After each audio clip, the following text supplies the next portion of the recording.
qui coupe. Il n'y a pas de grosse différence entre certains quand même. Hein. On voit que les gars, c'est vraiment du travail de... pour retrouver le... Parce que c'est vrai qu'il faut les voir de près. C'est pour ça que je vous dis, moi, je défie même un bon en aquarium, vraiment que le poisson soit dans ses belles couleurs, et qu'il soit proche de la vie, pour dire après, tiens, c'est telle ou telle variété. Hein. Et puis le problème que j'ai peur, ce que je voulais vous dire, je le soulève maintenant, c'est que c'est bien, je trouve, mais le souci, c'est que ceux qui ne font pas attention, on va se retrouver avec encore de nouvelles variétés, parce que... Bah oui, bah ça pour s'hybrider. Ils s'hybrident déjà entre cousins. Les espèces que j'ai montrées tout à l'heure, qui étaient les cousins, ils s'hybrident déjà entre eux. C'est pour ça qu'il ne faut jamais mettre des poissons du complexe Brichardi, les mélanger. Tu mets des daffodiles avec des pulchères ou des hélianthus, tu risques demain d'avoir... regardez là, pour ceux qui le connaissent sur le forum, j'avais jamais vu ça, le Salvador. Il a un bac américain, il a un couple de Nigro et un couple de Meki. Et le mâle Meki est un pont avec la femelle Nigro. Et il chasse les deux autres. Pourtant, il y a les deux couples. Là, on est loin des cyclidés africains. Hein. Et ils sont que les deux. Et dès que les autres s'approchent, l'autre Meki ou l'autre Nigro, vas-y, je te rentre dedans. Et ils ont leur coin et ils pondent. Puis comme il me dit, du coup, je vais les bouffer. Et le Meki, il reste avec la femelle. Alors vous imaginez le même complexe. Hein.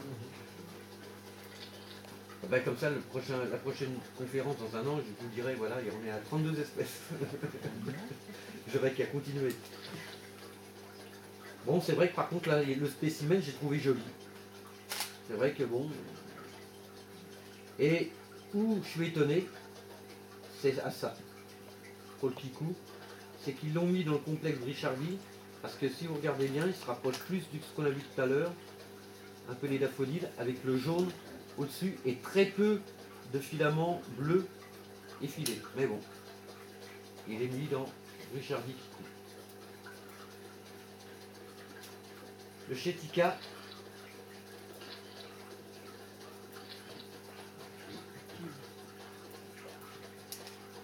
Kala,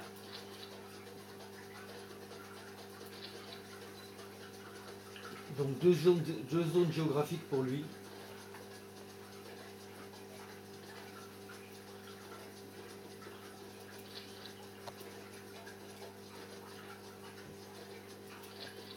Ah oui, bah, le Tosi,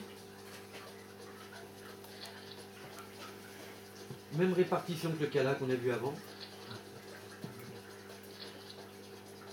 Et voilà. Je vous laisse prendre des photos. Tu peux revenir juste en arrière.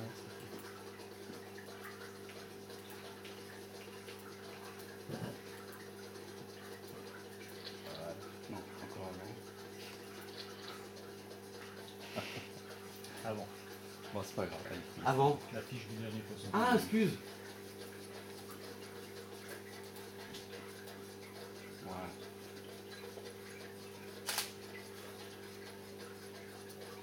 C'est bon? Oui.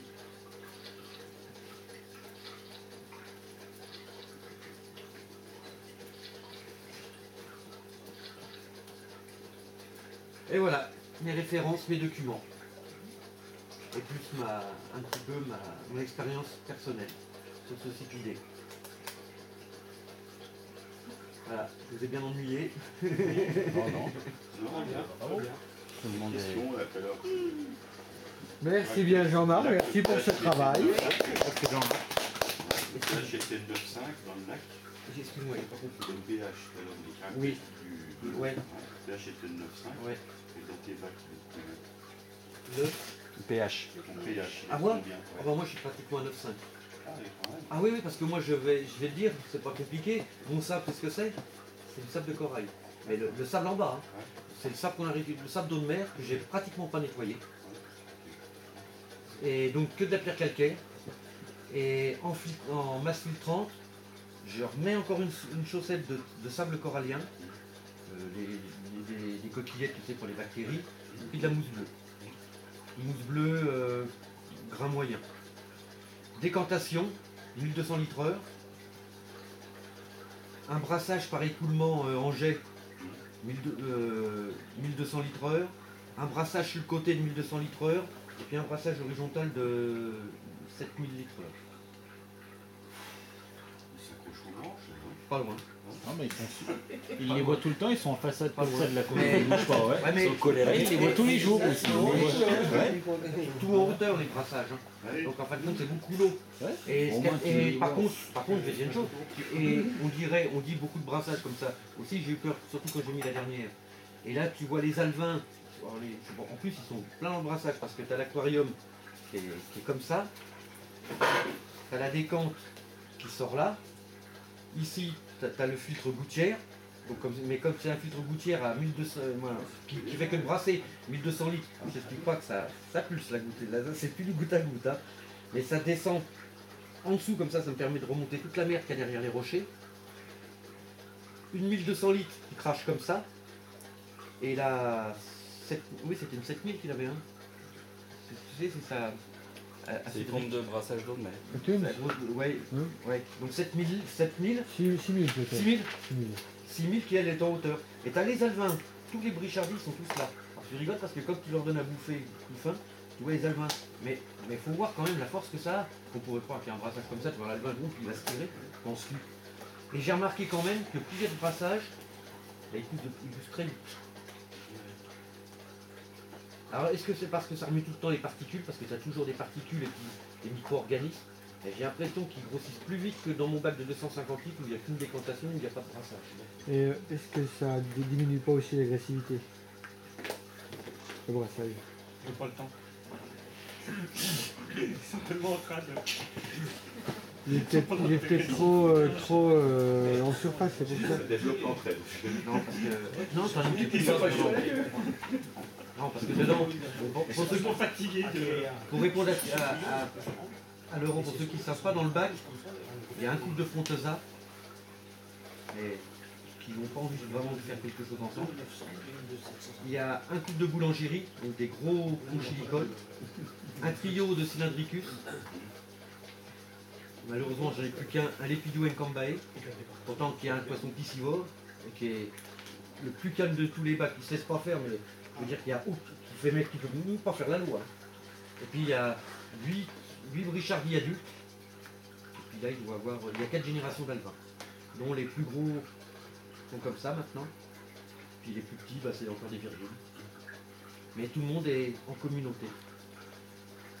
Et dès que le gros Frontosa, c'est à toi que je disais tout à l'heure, ou à Thierry, je sais plus, dès que le gros Frontosa, je dis, oh bah non, tout à l'heure, on passe dessus, faut voir, moi je suis à la place du poisson, je vois le gros truc, je me barre, ah non, maintenant, ça y va, puis ça t'écarte les ouïes, c'est phénoménal quoi.